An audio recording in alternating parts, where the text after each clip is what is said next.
Comment choisir la meilleure config pour son PC? C'est bientôt Noël et tu aimerais avoir la config de tes rêves pour ton PC gamer? C'est ton jour de chance et tu es bien tombé parce qu'aujourd'hui je vais te montrer quelles sont les meilleures configs pour un PC. Donc si tu connais rien, pas d'inquiétude, moi j'en ai eu plein de PC, je vais pouvoir tout expliquer. Bon, d'abord tu dois choisir ton camp. Est-ce que tu préfères avoir un PC plutôt pour de la bureautique ou plutôt pour un PC gamer, pour les jeux? Parce qu'aujourd'hui on va faire plutôt un focus sur le gaming et notamment sur ceux qui veulent aussi créer du contenu en même temps qu'ils jouent à leur jeu. Donc l'idée aujourd'hui ça va être de choisir un PC qui peut permettre de filmer ton gameplay sans bug et en bonne qualité évidemment, et aussi de te permettre de jouer sans bug, parce que sinon c'est un petit peu relou. Que ce soit pour stream sur Fortnite ou pour stream du coup sur Twitch, YouTube, peu importe, on va trouver la bonne config. Bon, le plus important quand il s'agit d'acheter un PC gamer, c'est surtout de s'intéresser à la carte graphique et aussi de son processeur. La carte graphique, c'est elle qui va traiter et afficher les images et surtout pour assurer des graphismes fluides et sans bug. L'idée c'est que tu aies la meilleure expérience immersive possible. Le processeur quant à lui, c'est un petit peu le cerveau de l'ordinateur. Il est responsable du traitement des instructions du jeu et il influence les performances globales de votre PC quand vous jouez et aussi quand vous filmez du coup.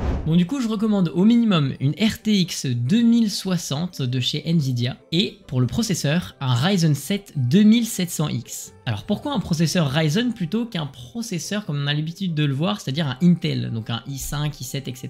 Tout simplement parce qu'un Ryzen c'est globalement moins cher. Et la spécificité d'un processeur Ryzen c'est qu'il peut faire plusieurs tâches en même temps, donc c'est parfait pour le stream et pour jouer en même temps. Un Intel, les dernières générations, évidemment que ça peut le faire, mais ça coûte beaucoup plus cher. Si vous comparez un Intel 7 avec un Ryzen 7, le prix est vraiment différent, c'est-à-dire que le Intel est beaucoup plus cher. Si vous voulez mon avis, Intel c'est plutôt pour de la bureautique et Ryzen c'est plus pour le gaming. Ensuite, choisissez au moins d'avoir 16 Go de RAM, ça va être super pratique si notamment vous faites du montage. Comme ça, il y aura moins de bugs si vous utilisez Filmora 13 pour faire vos montages. Au moins vous êtes sûr que ce sera très fluide. Pour le stockage, moi je recommande de prendre un SSD d'au moins 1 Tera. Alors en fait ça va vous permettre de mettre Windows dessus et du coup d'avoir beaucoup plus de fluidité sur le PC. Et après pour le reste du stockage, vous pouvez très bien prendre un HDD qui sera beaucoup moins cher. Et l'avantage en fait du SSD c'est que vous l'utilisez pour Windows pour faire tourner grosso modo toutes vos tâches sur le bureau. Et le HDD c'est vraiment pour du stockage de données, donc vous prenez du 2, 3 Tera, peu importe, tout ce que vous voulez. Et vous verrez c'est super abordable. Bon bah on a globalement fait le tour des choses les plus importantes pour constituer votre PC, votre config gaming. Je vais juste vous donner un petit tips qui m'est arrivé. Si vous voulez pas avoir de problème avec votre Ryzen 2700X, choisissez la bonne carte mère, vérifiez que c'est bien compatible. Parce que le problème c'est que si vous choisissez une carte mère qui n'est pas compatible, que ce soit votre RAM, ça peut arriver aussi, ou que ce soit par exemple avec votre processeur et votre carte mère, bah, le problème c'est que ça marchera pas, ça vous fera des blue screen of death comme on appelle, donc des écrans bleus, ça fait pas plaisir. Et enfin, ma dernière recommandation ça va être de prendre un écran 144 Hz. Alors moi j'utilise MSI mais il y a plein d'autres marques et ça va vous permettre du coup de jouer en pleine fluidité grâce notamment aux compétences de votre PC. C'est-à-dire qu'il ne faudrait pas que vous soyez en 60 fps sur votre PC alors qu'en fait votre processeur, votre carte graphique peuvent générer au moins 300 fps quoi. Donc pour les ressentir ces fps et cette fluidité, prenez un écran qui affiche au moins 144 Hz, je vous le recommande. Sinon il y a le stade au-dessus, c'est 240 Hz, c'est pas mal non plus.